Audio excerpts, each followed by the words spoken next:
سنخوض معاركنا معهم وسنمضي جموعا نردهم ونعيد الحق المغتصب وبكل القوة ندفعهم وبكل القوة ندفعهم. الحمد لله كفى وسلام على عباده الذين اصطفى أما بعد. أعوذ بالله من الشيطان الرجيم. بسم الله الرحمن الرحيم. وقضى ربك ألا تعبدوا إلا إياه وبالوالدين إحسانا إما يبلغن عندك الكبر أحدهما أو كلاهما فلا تقل لهما أف ولا تنهرهما وقل لهما قولا كريما.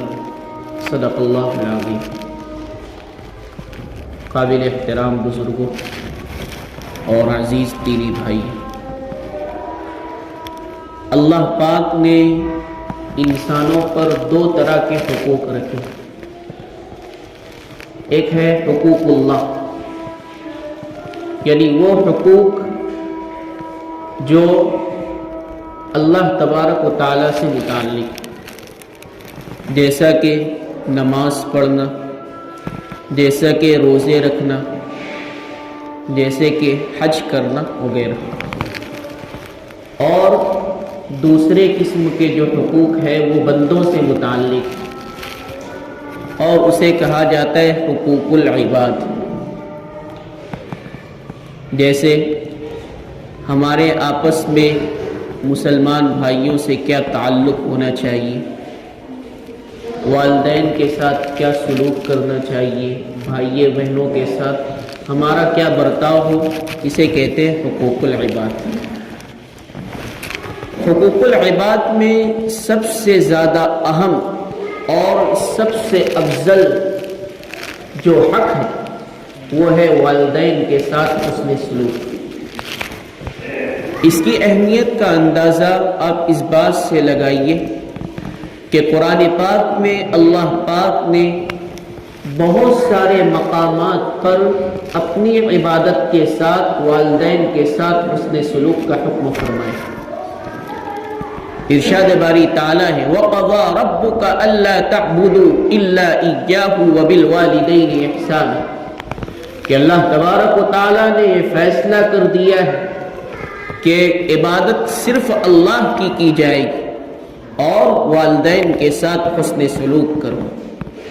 بنی اسرائیل سے جب معاہدہ کیا گیا، قول و قرار لیا گیا، جب ان سے وعدہ لیا گیا، ارشاد فرمایا وَإِذْ أَخَذْنَا مِيثَاقَ بَنِي إِسْرَائِيلَ لَا تَعْبُدُونَ إِلَّا اللَّهَ وَبِالْوَالِدَيْنِ إِحْسَانًا، کہ اللہ پاک نے بنی اسرائیل سے یہ عہد لیا کہ تم صرف اللہ کی عبادت کرنا اور والدین کے ساتھ حسن سلوک کرنا. اور بہت سارے مقامات ہیں جہاں پر اللہ پاک نے اپنی عبادت کے ساتھ والدین کے ساتھ حسن سلوک کا حکم فرمایا. اس کی کیا وجہ ہے؟ حکماء فرماتے ہیں کہ ان کی مختلف وجوہات ہیں.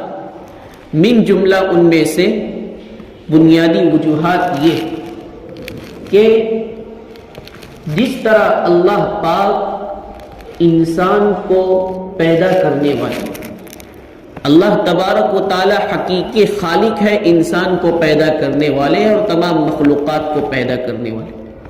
تو انسان کو حقیقی طور پر پیدا کرنے والے اللہ پاک ہے، اور مجازی طور پر، ظاہری طور پر انسان کو پیدا کرنے والے اس کے والدین. اس کو ایک مثال سے سمجھیے.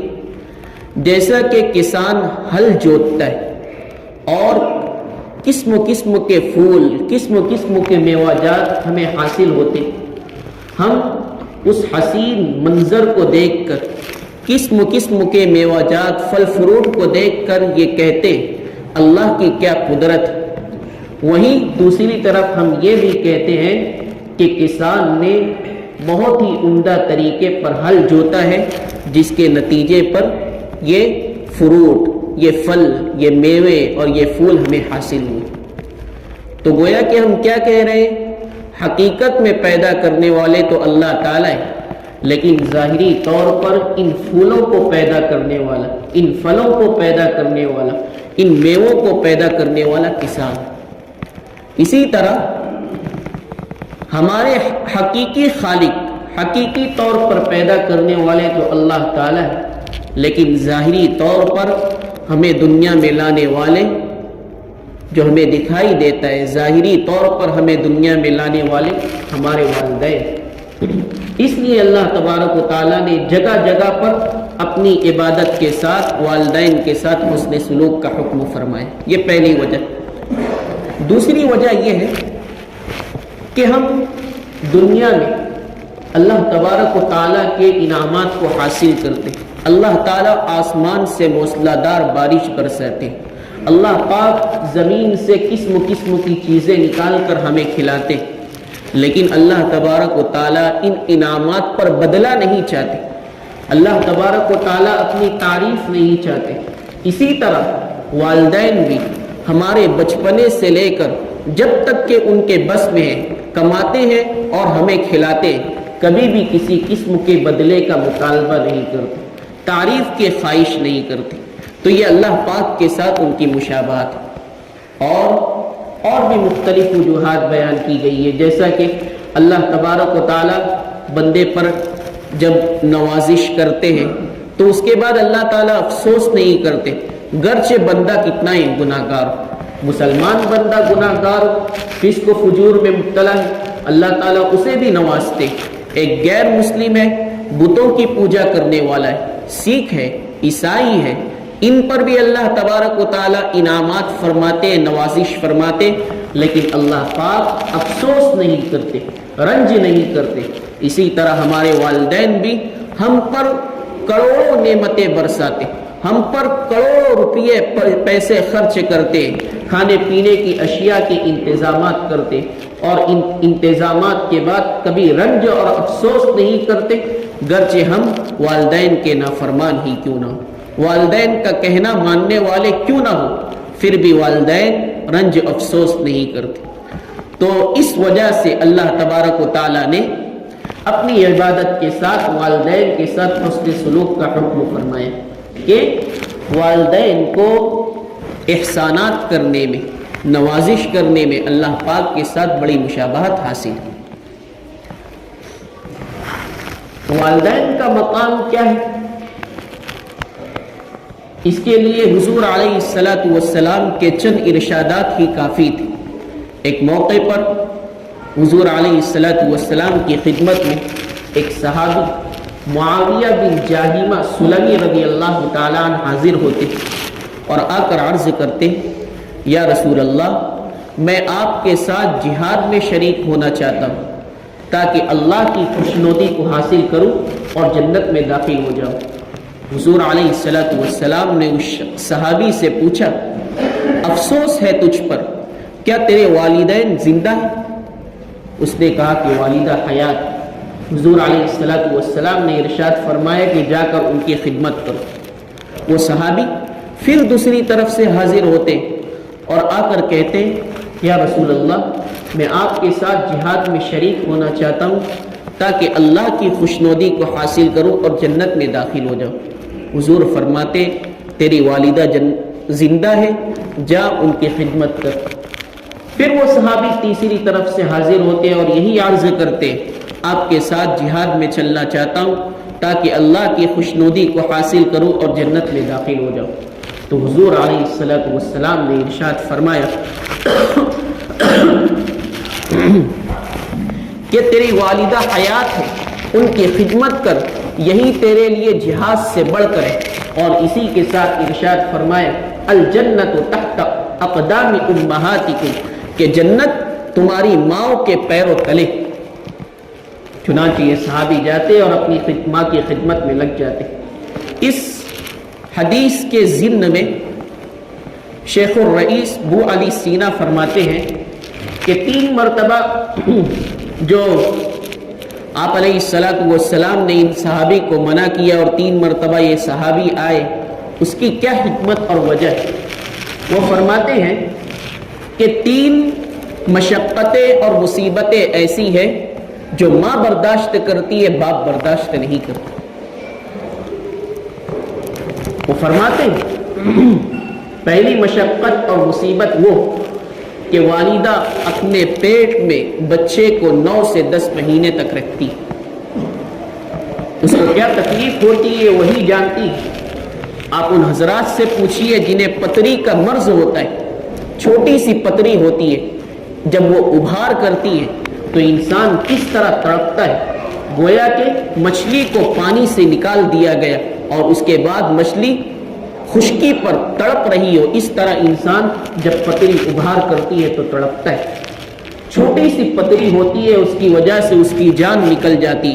آپ اندازہ لگائیے کہ وہ ماں کا کیا جگر ہوگا جو اپنے پیٹ کے اندر 2 سے 3 کلو کا وزن 9-10 مہینے تک لیے پھرتی۔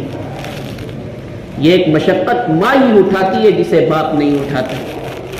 دوسری تکلیف ولادت کے مرحلے میں، جب انسان ماں کے پیٹ سے باہر آتا ہے اس وقت ماں کو بہت سخت تکلیف ہوتی، اور یہ وہ تکلیف ہوتی ہے جس میں والدہ موت اور زندگی کی کشم میں رہتی۔ یہی وہ مرحلہ رہتا ہے کہ کتنی مائیں اپنے بیٹے کی ولادت کی وجہ سے جان گنوا دیتی۔ یہ تکلیف بھی ماں اٹھاتی ہے، باپ نہیں اٹھاتا۔ اور تیسری تکلیف وہ یہ کہ ماں اپنے بچے کو 2 سال تک دودھ پلاتی ہے۔ آپ سوچئے تو صحیح، یہ دودھ کہاں سے آتا ہے؟ یہ دودھ ماں کے جسم میں جو رگ و ریشے ہیں، جو خون کی نلیاں ہیں، وہ خون ایک جگہ سینے میں جمع ہوتا ہے۔ سینے میں جمع ہونے کے بعد وہ دودھ کی شکل اختیار کرتا ہے، پھر اسی دودھ کو بچہ پیتا ہے 2 سال تک اور پروان چڑھتا ہے۔ گویا کہ ماں اپنے بچے کو دودھ نہیں بلکہ اپنا خون پلاتی۔ تو یہ وہ 3 تکلیفیں ہیں جو باپ برداشت نہیں کرتا، ماں برداشت کرتی۔ اس لیے حضور علیہ السلام نے اس صحابی کو 3 مرتبہ کہا کہ جاؤ ماں کی خدمت کرو، پھر آخری مرتبہ میں ارشاد فرمایا کہ ماں کی خدمت کے اندر ہی تمہارا جہاد ہے، اور ماں کی خدمت کر کے ہی تم اعلیٰ مقام کو پا سکتے ہو۔ یہ ہے ماں کی خدمت۔ اور ماں کی خدمت کرنے کی بات تو دور، صرف ایک نظر دیکھ لینے ہی پر کیا ثواب ہے۔ آپ سنیے، حضرت عبداللہ ابن مسعود رضی اللہ تعالیٰ عنہ فرماتے ہیں کہ جو بندہ اپنے والدین کا اطاعت شعار ہوتا ہے، فرما بردار ہوتا ہے، اور اس کے بعد وہ اپنے والدین کو محبت کی، عظمت کی نگاہ سے دیکھتا ہے، تو اس عظمت کی نگاہ سے دیکھنے پر اللہ تبارک و تعالیٰ اس بندے کو مقبول حج کا ثواب عطا فرماتے۔ کتنا بڑا ثواب ہے۔ لوگ حج کرنے جاتے ہیں اور کتنے ایسے ہوتے ہیں جن کا حج قبول نہیں ہوتا۔ آپ نے سنا ہی ہوگا کہ وہاں پر کنکری مارتے ہیں تو جن کا حج مقبول ہوتا ہے وہ کنکری اور وہ چپل پتھر وغیرہ آسمان پر اٹھا لیے جاتے ہیں، باقی جن کا حج مقبول نہیں ہوتا وہ وہیں پر پتھر پڑے ہوئے رہتے۔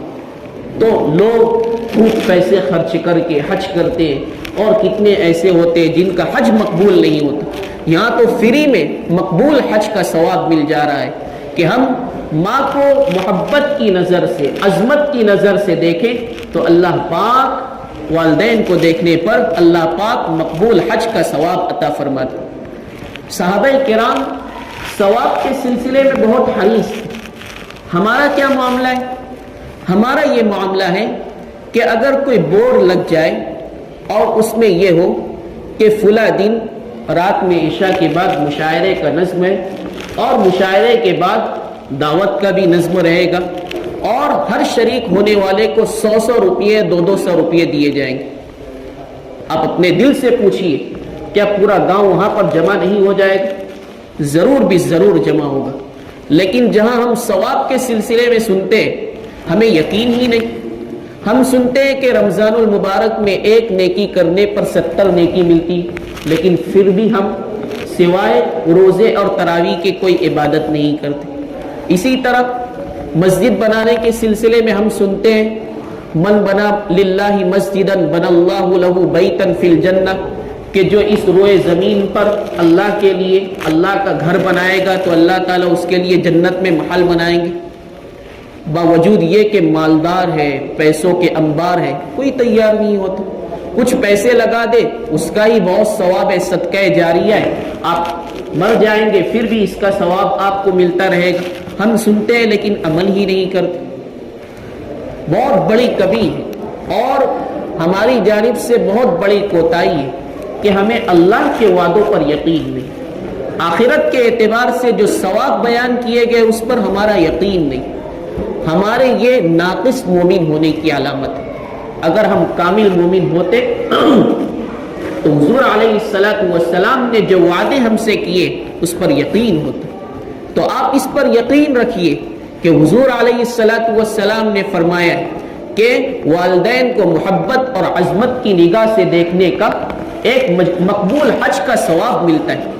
صحابہ کرام ثواب کے حریص تھے. صحابہ نے پوچھا یا رسول اللہ، اگر کوئی شخص محبت اور عظمت کی نگاہ سے اپنے والدین کو دن میں 100 مرتبہ دیکھے تو کیا اس کو 100 مقبول حج کا ثواب ملے گا؟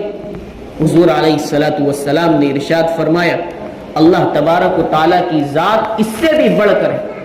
اگر کوئی شخص 100 مرتبہ عظمت کی نگاہ سے اپنے والدین کو دیکھتا ہے تو اللہ تبارک و تعالیٰ اسے 100 مرتبہ حج مقبول و مبرور کا ثواب نصیب فرمائیں. تو والدین کی عظمت کے لیے صرف اتنی بات کافی تھی کہ حضور علیہ السلام فرما رہے ہیں کہ جنت تمہارے ماؤں کے پیروں تلے، ماں کی خدمت کر لو اور جنت کو کما لو. ایک موقع پر حضور علیہ السلام نے ارشاد فرمایا ہما جنت او نار، کہ والدین ہی تمہاری جنت ہے اور تمہاری دوزخ ہے. کیا مطلب؟ کہ والدین کی خدمت کر کے جنت کما لو اور اگر والدین کی نافرمانی کی تو دوزخ تمہارا ٹھکانہ بنے گا. جس طرح والدین کی خدمت کرنے پر، عظمت کی نگاہ سے دیکھنے پر بہت ثواب ہے، اسی طرح نافرمانی کرنے پر بڑی سخت وعید بھی وارد ہوئی. ایک موقع پر حضور علیہ السلام نے ارشاد فرمایا 3 مرتبہ، جس طرح ہم بددعا کے لیے استعمال کرتے برباد ہو، تباہ ہو جائے یہ شخص، تو حضور علیہ السلام نے ارشاد فرمایا اس شخص کی ناک خاک آلود ہو. 3 مرتبہ یہ لفظ ارشاد فرمایا اس شخص کی ناک خاک آلود ہو. صحابہ نے پوچھا یا رسول اللہ کس کی؟ تو آپ صلی اللہ علیہ وسلم نے ارشاد فرمایا جو اپنے والدین کا نافرمان. ایک مرتبہ حضور علیہ السلام منبر پر تشریف لے جا رہے ہیں. رمضان المبارک کا مہینہ ہے. جبرائیل علیہ السلام آسمان سے اترتے اور بددعا ارشاد فرماتے. کیا فرماتے؟ کہتے کہ برباد اور ہلاک ہو جائے وہ شخص جو اپنے والدین کو حیات پائے اور ان کی خدمت کر کے جنت کو نہ کما لے. حضور صلی اللہ علیہ وسلم نے ارشاد فرمایا آمین. آپ اندازہ لگائیے کہ رمضان کا مبارک مہینہ ہے، فرشتوں میں سب سے افضل فرشتے حضرت جبرائیل علیہ السلام کی بددعا ہے اور اس پر آمین کس کی؟ سب سے افضل انسان، انبیاء اور رسول میں سب سے افضل حضرت محمد صلی اللہ علیہ وسلم اس بددعا پر آمین کہہ رہے ہیں. تو اس شخص کی ہلاکت اور بربادی میں کیا شبہ ہو سکتا ہے کہ جو اپنے والدین کا نافرمان ہو، جو اپنے والدین کی خدمت نہ کرتا ہو، جو اپنے والدین کو ستاتا ہو. آپ یاد رکھیے کہ سزا ملنے کے لیے صرف جنت اور جہنم ہی نہیں ہے، عدل و انصاف کے واسطے. عدل و انصاف فقط حشر پہ موقوف نہیں، عدل و انصاف فقط حشر پہ موقوف نہیں، زندگی خود بھی سزا دیتی. بہت سے ایسے ہوتے ہیں والدین کے نافرمان کہ ان کو دنیا میں سزا ملتی. جو لوگ اپنے والدین کے نافرمان ہوتے ہیں ان کی آنے والی نسلیں انہیں ستاتی ہیں، انہیں مارتی پیٹتی ہے. مراد آباد جو یو پی کا ایک شہر ہے، وہاں ہی کا واقعہ ہے کہ ایک مرتبہ ایک نوجوان اپنے باپ کو سرے بازار مارنے پیٹنے لگا. لوگ اس باپ پر افسوس کر رہے، اس کو عار دلا رہے، شرم دلا رہے کہ کیسا باپ ہے اپنے بیٹے کے ہاتھوں مار کھا رہا ہے، لیکن باپ ہے کہ خاموش ہے، کچھ نہیں بول رہا ہے. بیٹا مارتے مارتے اس کو شہر سے باہر لے کر جاتا ہے اور ایک کنویں کے پاس آ کر کھڑا ہو جاتا ہے. باپ کہتا ہے کہ بیٹا بس کر. اسی طرح میں نے اپنے والد کے ساتھ بھی کیا تھا. میں اپنے والد کو مارتا مارتا شہر سے اس کنویں تک لایا تھا. اس موقع پر میرے باپ نے مجھے یہ بددعا دی تھی کہ جس طرح آج تو مجھے مار کر اس کنویں تک لایا ہے, کل تیری اولاد آئے گی وہ بھی تجھے اسی طرح مار کر یہاں تک لائے. تو یہ جیسی کرنی ویسی بھرنی, نہ مانے تو کر کے دیکھ, جنت بھی ہے دوزخ بھی, نہ مانے تو مر کے دیکھ. لوگ جس طرح کریں گے وہی پھل پائیں گے. اگر ہم آج اپنے والدین کو ستاتے تو یاد رکھیے ہم ہرگز اس خوش فہمی میں مبتلا نہ ہو کہ ہمارے ساتھ ایسا سلوک نہیں کیا جائے گا. آپ والدین کے ساتھ حسن سلوک کریں اور جنت کو کما لیں. حضور علیہ الصلوۃ والسلام جب جنت اور جہنم کی سیر کرائی گئی آپ صلی اللہ علیہ وسلم کو معراج کے موقع پر, جنت سے گزر ہوا, حضور صلی اللہ علیہ وسلم کو قرآن کریم پڑھنے کی آواز سنائی دی. حضور صلی اللہ علیہ وسلم نے فرشتے سے پوچھا یہ کس کی آواز ہے؟ اس فرشتے نے عرض کیا یہ حارثہ بن نعمان ہے. تو حضور صلی اللہ علیہ وسلم نے صحابہ کرام کے سامنے یہ واقعہ پیش کیا. صحابہ کرام نے پوچھا یا رسول اللہ, حارثہ بن نعمان کا کیا عمل تھا کہ اللہ تبارک و تعالیٰ نے انہیں یہ فضیلت عطا فرمائی کہ وہ جنت میں قرآن کریم پڑھ رہے ہیں؟ تو حضور صلی اللہ علیہ وسلم نے ارشاد فرمایا کہ حارثہ بن نعمان دنیا میں اپنی ماں کی خدمت کیا کرتے تھے. ماں کی دعا تھی کہ اللہ تبارک و تعالیٰ ہر وقت تجھے قرآن سے منسلک رکھے. اسی کا یہ نتیجہ ہے کہ حارثہ اس دنیا سے چلا گیا, جنت میں جنت کی خوشبوئیں حاصل کر رہا ہے, نعمتیں حاصل کر رہا ہے, اور وہاں پر وہ قرآن کریم کی دولت سے مالا مال کیا گیا ہے, قرآن کریم کی تلاوت بھی کر رہا ہے. اس لیے اگر ہم کامیابی چاہتے ہیں تو یہ کامیابی ہمیں دنیا میں بھی مل سکتی ہے, آخرت میں بھی مل سکتی ہے. یاد رکھیے والدین کے حقوق کو ہم ہرگز ادا نہیں کر سکتے, لیکن ہم اتنا تو کر سکتے کہ والدین کے ساتھ اطاعت سے پیش آئے, والدین کی خوب سے خوب خدمت کرے. ایک بڑھیا تھی, اس کا بیٹا بہت خدمت کیا کرتا تھا, والدین کا پاخانے سے لے کر کھانے کا انتظام کیا کرتا تھا, ہر ضرورت پوری کیا کرتا تھا. ایک مرتبہ بیٹے نے پوچھ لیا والدہ کیا میں نے آپ کا حق ادا کر دیا؟ والدہ کی جانب سے جواب آیا بیٹا درد ذہ کے وقت, زچگی کے وقت جو تکلیف میں نے اٹھائی تھی ابھی تو اس کا بھی حق ادا نہیں ہوا. تو یہ ہوتی ہے والدہ. چین میں ایک مرتبہ سیلاب آیا جس کی وجہ سے بڑی بڑی بلڈنگیں زمین دوز ہو گئی, بڑی بڑی عمارتیں گر گئی. ایک ملبہ اس طرح گرا اور اس پر عمارت تھی, نیچے کی چیز محفوظ تھی. اسی ملبے کے نیچے ایک ماں اپنے بیٹے کے ساتھ پڑی ہوئی تھی. جب زلزلہ ختم ہو گیا اور زخمی لوگوں کو ہسپتال میں ڈالا گیا تو اس ملبے کے نیچے جو ماں اور اس کا بچہ تھا اسے بھی اٹھایا گیا, دیکھا گیا کہ یہ زندہ ہے, علاج و معالجہ کیا گیا. علاج کے بعد سب کی آنکھیں حیران رہ گئی, آنکھیں پھٹی کی پھٹی رہ گئی جب یہ ماجرا دیکھا.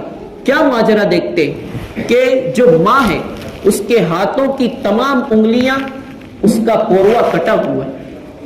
ڈاکٹر زراعت نے اس عورت سے پوچھا کہ یہ انگلیاں آپ کی زخمی کیسے ہو گئی؟ تو ماں نے کہا کہ جس وقت زلزلہ آیا, بلڈنگ گری تو یہ ملبے کے نیچے ہم تھے, لیکن اتنی طاقت نہیں تھی کہ اس عمارت کے ملبے کو ہٹاتے اور باہر نکلتے. میرا بچہ جب اس کو بھوک لگتی, تڑپتا روتا تو میں اسے اپنی چھاتی کا دودھ پلا دیتی. کچھ وقت کے بعد مجھے غذا نہ ملنے کی وجہ سے, کھانا نہ ملنے کی وجہ سے میرے چھاتی سے دودھ ختم ہو گئے. اس کے بعد جب بچہ روتا تو میں تل ملا جاتی, میں سوچتی کہ کیا کروں, میرے پاس دودھ کا تو انتظام نہیں.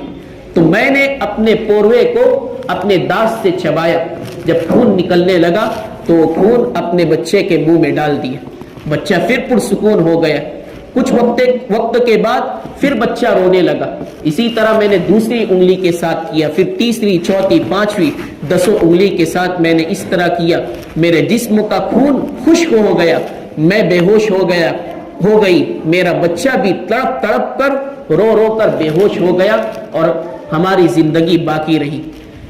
تو میں نے اپنے بچے کے لیے اپنی 10 کی 10 انگلیاں قربان کر دی تھی، اسی کا یہ نتیجہ ہے کہ انگلیاں زخمی۔ تو ماں اور باپ اپنے بیٹے کے لیے کیا کچھ کر گزر سکتے۔ ہمارے ایک استاذ محترم ہیں مفتی عارف صاحب، وہ فرمایا کرتے تھے کہ اگر والدین کے بس میں ہو کہ اپنی اولاد کو سونے کا لقمہ کھلائے تو وہ اس سے بھی پیچھے نہیں ہٹیں گے۔ اس لیے جہاں ہمارے والدین کی اتنی قربانیاں ہیں ہم اسے ہرگز نظر انداز نہ کریں۔ ہم ہرگز والدین کے حقوق کو ادا نہیں کر سکتے، لیکن اتنا تو کر سکتے کہ ہم اپنے والدین کے بڑھاپے کا سہارا بنیں۔ ہم اپنے والدین کے بوڑھے ہو جانے کے بعد ان سے الگ تھلگ ہرگز نہ ہو جائے، ان کی خدمت مرتے دم تک کریں، ان کی آخری زندگی تک اپنے والدین